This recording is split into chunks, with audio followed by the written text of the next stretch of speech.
ఈ ప్రభుత్వంలో మీ పేదవాళ్ళకి ఎవరికి కూడా చిన్న నష్టం కూడా జరగనివ్వకుండా చూసుకునే బాధ్యత నేను మీరు అందరిగా గెలిపించిన ఒక శాసనసభ్యుడిగా చెబుతా ఉన్నా. ఎవరు కూడా మీ పొలాల జోలికి రావడం లేదు, మీ ఇళ్ల జోలికి రావడం లేదు. మీరు ప్రశాంతంగా మీ ఇళ్లలో మీరు ఉండండి, మీరు వ్యవసాయం చేసుకోండి.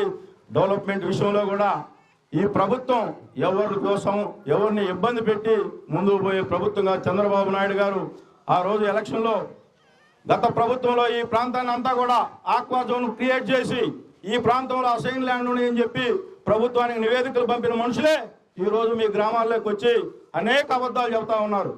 అదే వాళ్ళ ప్రభుత్వంగానే ఉంటే ఈ పార్టీకి ఈ ప్రాంతం ఏ విధంగా ఉండేదో నాకు తెలుసు.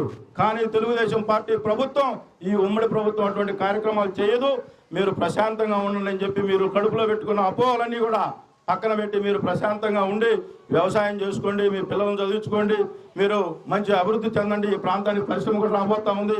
మీ పిల్లలందరూ చదువుకున్న పిల్లలందరూ కూడా మీ పొలాల జోలికి ఎవరు రారు రారు రారు అని చెప్తా ఉన్నా. ఈ సందర్భంగా మీరు అందరూ కూడా ఎవరు ఎన్ని అబద్ధాలు చెప్పినా మీరు నమ్మాల్సిన అవసరం లేదు. మీ సోదరుడుగా ఈసారి ఇక్కడ స్థానిక శాసనసభ్యుడిగా నేను హామీ ఇస్తా ఉన్నా.